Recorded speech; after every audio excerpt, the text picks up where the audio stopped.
Hello everyone and welcome. Today, we're going to dive into a topic that a lot of people think about, changing their bodies. Specifically, we're looking at two paths you can take, and honestly, they couldn't be more different.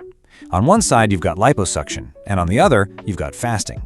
One is a direct surgical solution, the other is an internal metabolic one.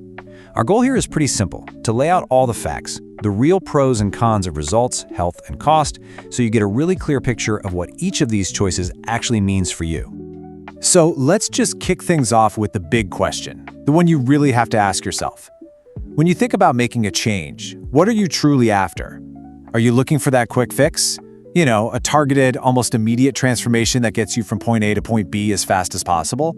Or are you leaning towards more of a lifestyle change? A slower, more gradual process that reshapes not just your body, but your daily habits along with it. Just keep that question in the back of your mind as we go through this, because the answer that feels right for you is probably going to become a lot clearer. Okay, let's break this down to its absolute core. Liposuction? Well, it's exactly what it sounds like, surgical removal.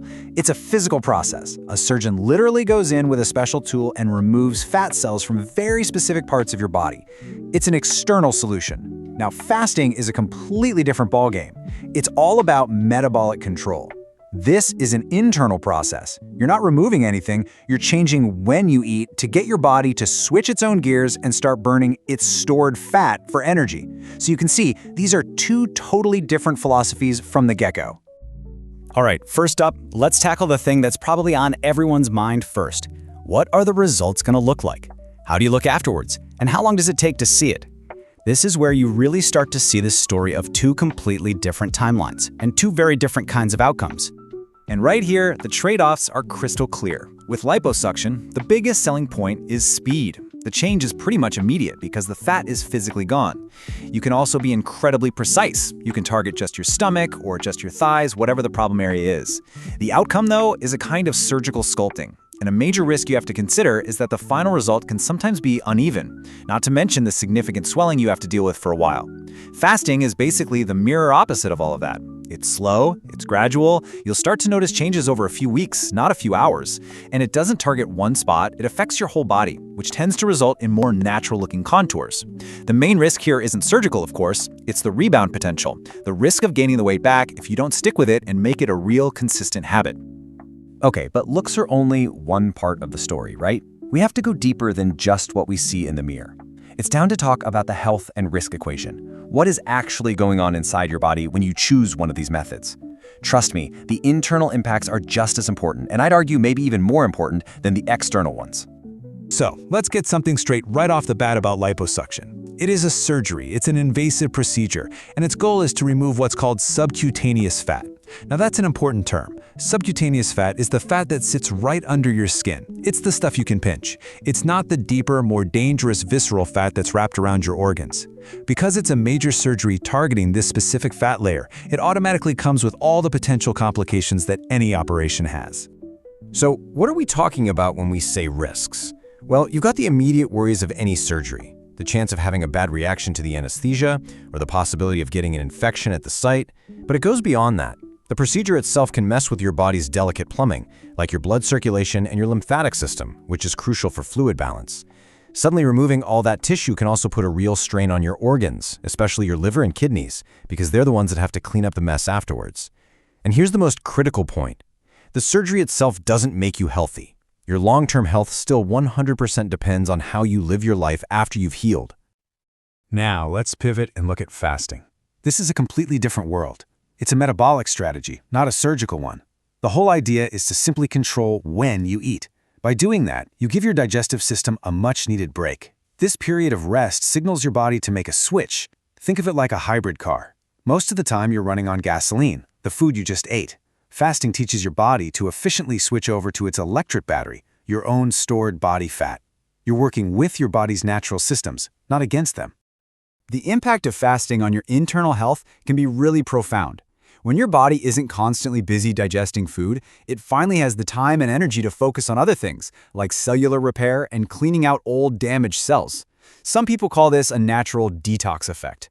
It's also been shown to improve insulin sensitivity, which is a huge deal for your overall metabolic health, and that in turn helps keep your blood sugar levels nice and stable. But, and this is a big but, It has to be done correctly. This isn't about starving yourself. You absolutely need a proper plan to make sure you're still getting all the nutrients your body needs to thrive. It's strategic, not reckless. All right, let's shift gears and talk about something that's a huge factor for most of us: the cost. The price you pay for change is dramatically different between these two options.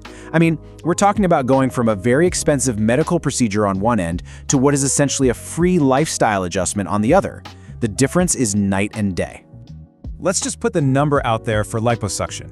Right out of the gate, you're looking at a cost that typically ranges anywhere from $3,000 to $10,000. And honestly, it can easily go much higher than that. It all depends on how much work you're having done, who your surgeon is, and where in the country you are. But no matter how you slice it, it's a very significant financial investment from day one. And that big number? That's usually not the final bill. There are often hidden costs. For example, what happens if the results aren't quite right and you need a touch-up or a correction surgery? That's going to cost you more. Then you have to factor in the price of post-op medications, special compression garments you have to wear, and all the follow-up appointments. And here's the real kicker. Because liposuction is almost always considered a cosmetic procedure, it's very, very rarely covered by health insurance. This is all coming out of your pocket. Now for the complete contrast. What's the startup cost to begin fasting? A big fat zero. Nothing. Zilch. At its heart, it's just about changing your eating schedule. You don't need any special equipment, you don't need a gym membership, you don't need anything. Sure, you can spend money on things like coaching programs or fancy meal plans if you want to, but the basic practice itself is totally free. The financial barrier to getting started just isn't there. Okay, we've talked about looks, health, and money. But let's move on to what might be the most important piece of the puzzle: the impact on your actual day-to-day life and your mindset. How does each of these choices really fit into your world for the long haul? This is all about the commitment you make beyond that initial decision. If you go the liposuction route, you're not just signing up for a procedure. You're signing up for a recovery period, and it's not trivial. Day one is the surgery itself, followed by mandatory rest. For that entire first week, your activity is going to be extremely limited. You'll be dealing with swelling, bruising, and discomfort. It typically takes 2 to 4 weeks just to start feeling like you can get back to your normal life. And resuming any kind of serious physical exercise, you're often looking at 2 months or even longer. It's a major, though temporary, disruption to your entire routine. Now compare that to integrating fasting. This isn't about a period of recovery at all. It's about a process of building a new routine. It starts with just choosing a method that works for your lifestyle. Maybe it's the popular 16-8 schedule where you eat in an 8-hour window. Then you plan your meals to make sure they're nutritious. You focus on staying hydrated, and this is the most important part, you learn to listen to your body and adjust as you go. The whole point isn't a short-term disruption. It's to create a sustainable, long-term habit that just becomes a natural part of how you live. And that leads us right into the psychological side of things. Liposuction can give you this huge, instant wave of satisfaction. You see a big change and you see it fast. But that initial thrill can sometimes be followed by a period of anxiety. You're waiting for the swelling to go down. You're worried about whether the results will look perfectly even. You're scrutinizing every little detail. Fasting offers a very different kind of feeling. It's a slower, quieter satisfaction that comes from a growing sense of self-control and empowerment. The motivation isn't from one big event, but from all the small, consistent wins along the way, feeling a bit more energy, seeing the number on the scale slowly tick down. It's a process of building self-reliance from the inside. So, let's bring this all together and look at the final verdict. When you put it all down on paper, the core trade-offs are incredibly stark. For speed, liposuction is fast, fasting is slow. For cost, liposuction is high, fasting is basically free. When it comes to your health, you're weighing the very real surgical risks of one against the potential systemic health benefits of the other. And finally, for your lifestyle, you're choosing between a process that requires a significant recovery period versus a process focused on building a new sustainable habit. Ultimately, when you boil it all down, it leads you to this thought. Maybe the best choice isn't just about the fastest way to change how you look. Maybe the real win is finding the path that not only improves your appearance, but also genuinely improves your long-term health and positively reshapes your daily habits for many years to come. And so, I'll leave you by turning that first question back to you, but with a bit more perspective now.